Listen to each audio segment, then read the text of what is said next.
하나님 아버지, 거룩한 주일을 허락해 주셔서 감사합니다. 지난 일주일의 시간 속에서 저희를 보호하시고 빛으로 인도해 주셔서 오늘도 우리 삶의 빛 되시는 주님께 나아오게 하시니 감사합니다. 우리의 영과 육이 전체로 주님을 찬양하고 경배하는 오늘 하루가 되게 하시고, 우리의 모든 행위와 마음을 받으시고 영광 받아 주옵소서. 지난 한 주간의 연약함과 우리의 허물을 주의 보혈로 깨끗하게 씻는 시간이 되게 하시고, 주님은 나의 주님이십니다 새롭게 고백할 수 있는 오늘 하루 되게 하여 주옵소서. 예수님의 이름으로 기도드립니다. 아멘. 찬송가 413장 우리 하나님께 찬양하시겠습니다.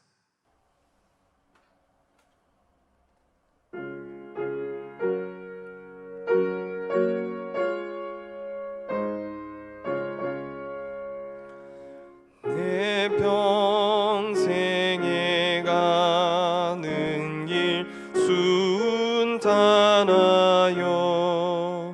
늘 잔잔한 강 같든지 큰 풍파로 무섭고 어렵든지 나의 영혼은 늘 편하다. 내 영혼 평안해. 내 영혼 평안해. 저막 위는 우리를 삼키려고 입 벌리고 달려와도 주 예수는 우리의 대장 되니 끝내 싸워서 이기리라. 내 영혼 평안해. 내 영혼 평안해. 내 지은 죄 주홍빛 같더라도 주 예수께 달래면 그 십자가 피로써 다 씻으사 인눈보다 더 정하리라.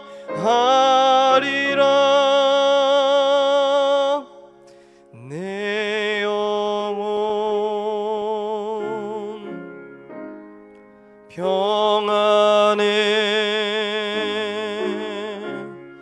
내 영혼 평안해. 저 공중에 구름이 일어나며 큰 나팔이 울릴 때에 주 오셔서 세상을 심판해도 나의 영혼은 겁없으리. 내 영혼 평안해. 내 영혼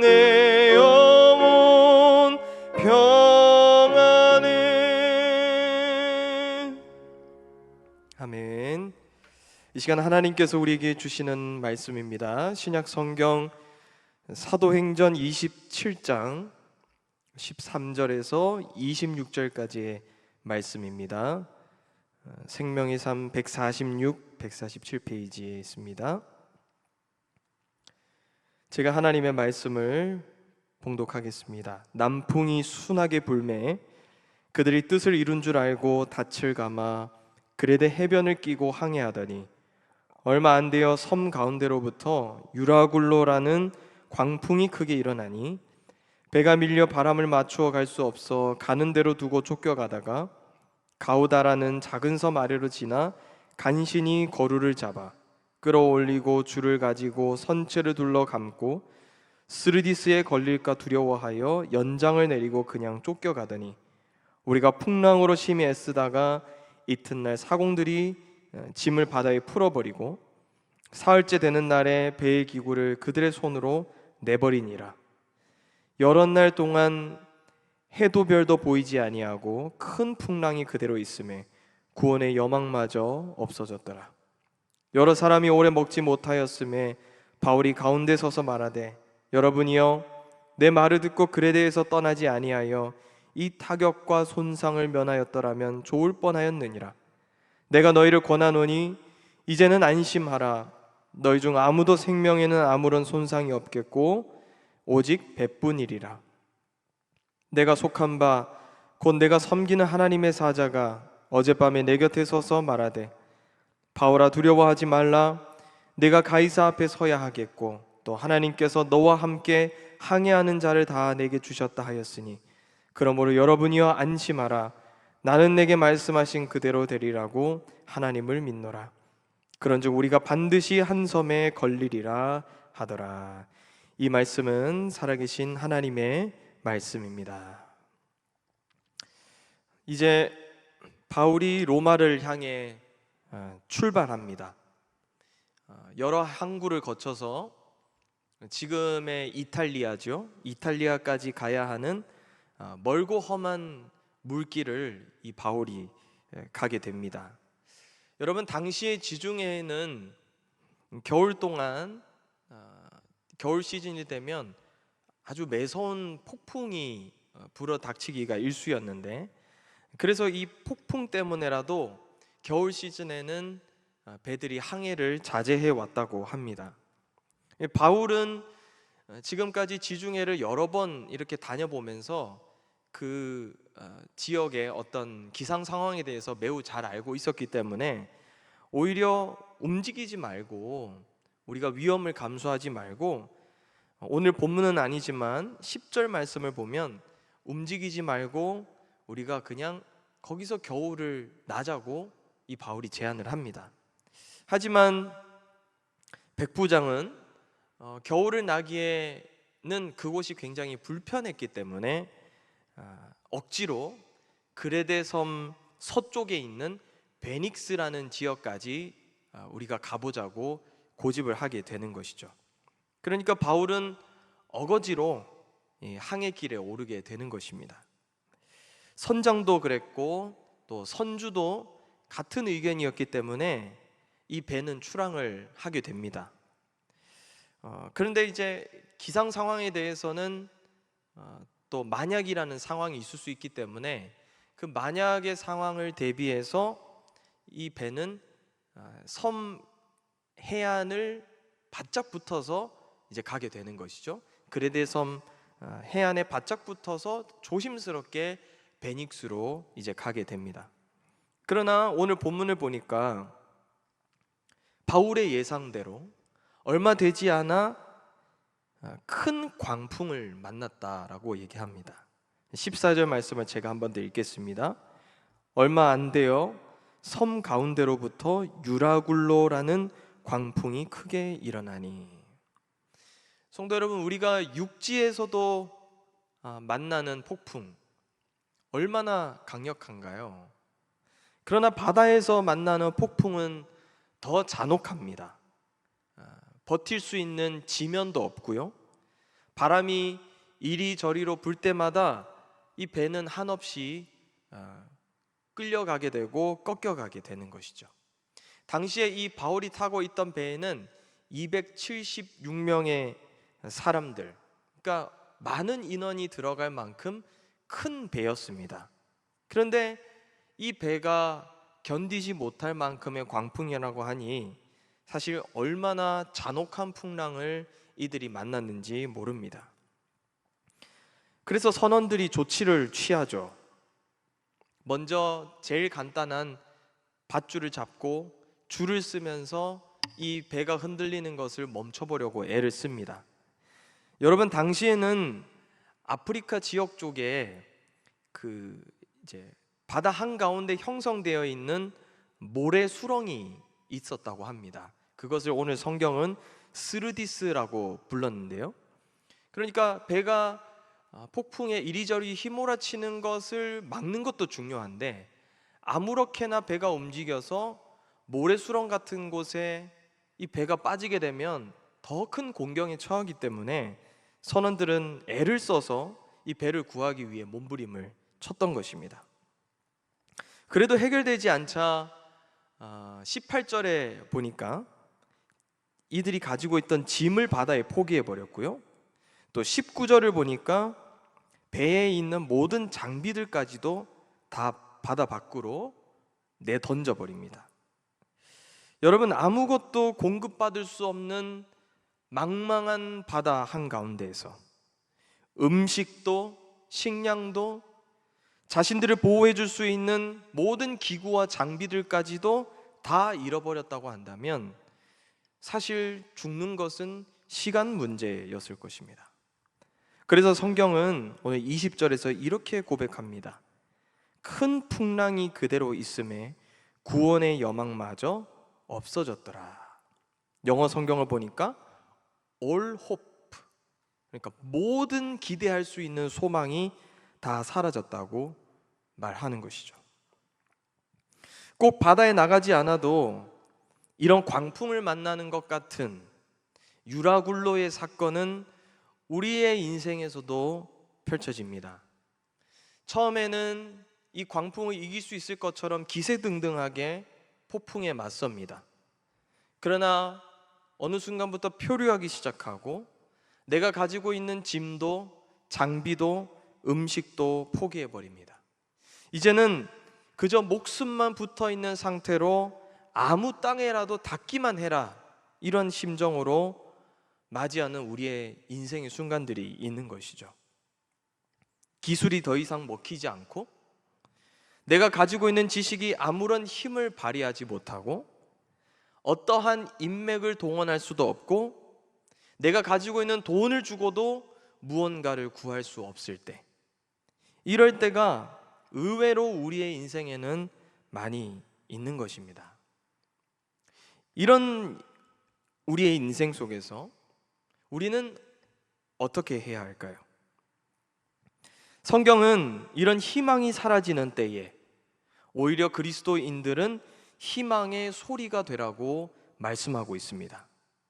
지금 이 배에 타고 있는 276명은 절대 다수가 믿지 않는 사람들이거나 아니면 다른 종교를 가지고 있는 사람들이었습니다. 예수님을 믿는 사람들이라고 해봤자 바울, 누가, 그리고 아리스다고 정도였을 거라 생각됩니다. 그러니까 이 세 명의 사람들은 270명이라는 사람들 앞에서 믿는 자로서 행동과 언행에 매우 조심했을 것이고요. 또 그리스도인의 정체성을 가지고 뭔가 차별성을 사람들 앞에서 드러내야 한다는 그런 일종의 의무감 같은 것도 가지고 있었을 것입니다. 그런데 지금 폭풍 같은 위험한 상황을 만나게 되고 공동체 전체가 어려움에 빠지게 되니까 지금부터 믿는 자들의 존재감이 조금씩 드러나게 되는 것입니다. 사실 여러분, 이 바울 일행은 그 항구에 도착할 때까지 조용히 쥐 죽은 것처럼 그렇게 가만히 있어도 아무 상관없습니다. 그저 겉모습으로는 수많은 여행자들 중에 한 사람으로 보였을 테니까 그저 평범하게 배 안에 있으면서 가만히 있어도 아무런 문제가 되지 않는 것이죠. 그러나 위기가 닥쳐오고 무언가 중요한 결정을 내려야 할 때가 되었을 때 그리스도인들의 존재감이 드러나게 되었던 것입니다. 자신들의 안위만을 생각하지 않고 공동체 전체를 위해 생각하고 판단하고 결정했던 것입니다. 성도 여러분, 이것이 폭풍을 만난 인생 속에서 저와 여러분 같은 그리스도인들이 가져야 할 모습입니다. 우리도 겉으로는 바울이 일행과 같이 그저 세상 사람들에게 둘러싸인 하나의 여행자일 뿐입니다. 믿는 사람이든 믿지 않는 사람이든 관계없이 우리는 공동체가 되어서 시민사회에서, 학교사회에서, 직장사회에서 살아갑니다. 그런데 이 공동체가 풍랑을 만나게 되면 저와 여러분들은 단순한 여행자의 신분을 내려놓고 하나님의 뜻을 위해 보냄받은 사람들이 되어야 한다는 것입니다. 바울이 오늘 본문 22절에서 이렇게 권면을 하죠. 내가 너희를 권하노니 이제는 안심하라. 너희 중 아무도 생명에는 아무런 손상이 없겠고 오직 배뿐이리라. 용기를 잃지 말라고 권면하는 겁니다. 지금 이 자리에 있는 그 누구도 다치지 않을 것이라고 바울이 선포를 하는 것입니다. 여러분, 지금 이 바울의 말 속에서 지금 무엇이 느껴지십니까? 그저 선원들을 안심시키려는 맹목적인 멘트일까요? 그렇지 않습니다. 바울이 지금 하고 있는 이 말은 분명한 바울의 신앙 고백에서 지금 흘러나오는 말인 것입니다. 하나님이 지금까지 수많은 내 인생의 우여곡절 속에서 나를 지켜주셨던 것처럼 이제도 지금도 후에도 절대로 나를 버리시지 않으신다는 하나님에 대한 전적인 신뢰, 이 전적인 믿음에서 흘러나오는 바울의 말인 것입니다. 그렇습니다, 성도 여러분.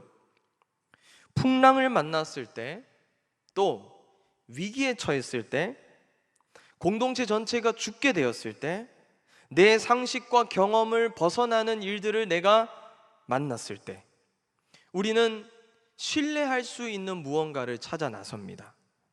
그러나 그마저도 없게 될 때에는 우리는 좌절해버리거나 쉽게 삶을 포기해버립니다. 그런데 바울은 다릅니다. 배 안에 있던 식량도 장비도 짐도 바울의 신뢰의 대상이 아니었습니다.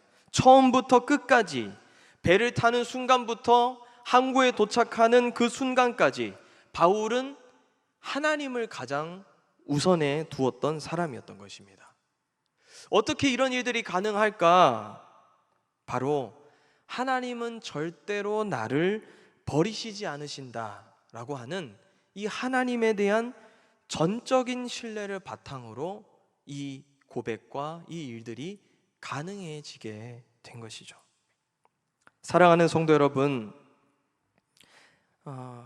오늘 본문에 나와 있지는 않지만 앞으로의 바울의 그 뱃길도 계속해서 쉽지 않을 것입니다. 그렇지만 이 바울의 인생의 결과와 상관없이 저와 여러분들이 있는 자리에서 십자가의 영성을 드러내는 삶으로, 또 예수님의 사람이 보여야 할 어떤 차별성을 오늘 이 아침에 저희들이 다시 한번 묵상해 봤으면 좋겠습니다. 풍랑을 만날 때, 위기에 처할 때, 공동체가 어려움에 빠졌을 때 나는 나의 정체성을 어디로 가져가고 있는가? 단순한 여행자인가? 아니면 하나님의 뜻을 위해 보냄받은 사람으로서 살고 있는가? 오늘 이 아침에 다시 한번 묵상하며 새롭게 결단할 수 있는 놀라운 은혜가 있기를 주님의 이름으로 축복합니다. 기도하겠습니다. 하나님 아버지, 우리의 삶은 성령의 인도를 받는 삶이고 우리의 일과 사역도 성령께서 이끌어 가시는 것임을 믿습니다. 주님께서 저희에게 원하시는 것은 한시라도 주님께 눈을 떼지 않고 주님께 집중하는 것임을 믿습니다. 주변의 환경을 바라보거나 내 인생을 위협하는 풍랑을 바라보지 않게 하시고 오직 주님의 말씀이 있고 성령께서 가리키는 방향을 통해 저희들의 가야 할 바를 결정하도록 인도하여 주옵소서. 하나님을 쫓아가는 걸음에 때로는 형통하지 못한 상황들이 있을 것입니다. 그럴 때마다 다른 길을 준비하시고 또 도울 사람을 예비하고 계시는 우리 하나님을 믿음으로 바라보는 놀라운 은혜를 더하여 주옵소서. 날마다 간절함과 또 가슴으로 교회를 위해 부르짖으며 기도하시는 원로 목사님 가운데 능력 더하여 주시고 담임 목사님 영육의 강건함으로 붙들어 주셔서 예수 십자가의 향기 흘러나는 참된 목자 되도록 함께하여 주옵소서. 목사님의 가정을 지켜주시며 이번 안식월을 통해 세임 허락하시는 큰 은혜를 경험하도록 함께하여 주옵소서. 하반기 사역들이 준비되고 있습니다. 모든 과정 가운데 함께해 주시고 다시 주님이 허락하시는 동력을 통해 하반기 사역에 새로운 영과 새 마음으로 우리 모든 교회 공동체 성도 함께 일어나도록 역사하여 주시옵소서. 주님께 받은 사랑은 감사하여 오늘도 예물 드린 손길들 있습니다. 기억하여 주시고 모든 제목들과 인생들 위해 필요를 채우시고 공급하시는 주의 은혜 경험하게 하옵소서. 예수님의 이름으로 기도드립니다. 아멘. 하늘에 계신 우리 아버지, 아버지의 이름을 거룩하게 하시며 아버지의 나라가 오게 하시며 아버지의 뜻이 하늘에서와 같이 땅에서도 이루어지게 하소서. 오늘 우리에게 일용할 양식을 주시고 우리가 우리에게 잘못한 사람을 용서하여 준 것 같이 우리 죄를 용서하여 주시고 우리를 시험에 빠지지 않게 하시고 악에서 구하소서. 나라와 권능과 영광이 영원히 아버지의 것입니다. 아멘. 이 시간 계속해서 기도하실 때 나라와 민족 또 교회를 위해서 기도해 주시고 오늘 우리에게 주신 말씀을 놓고 우리 계속해서 기도의 자리로 나아가시겠습니다.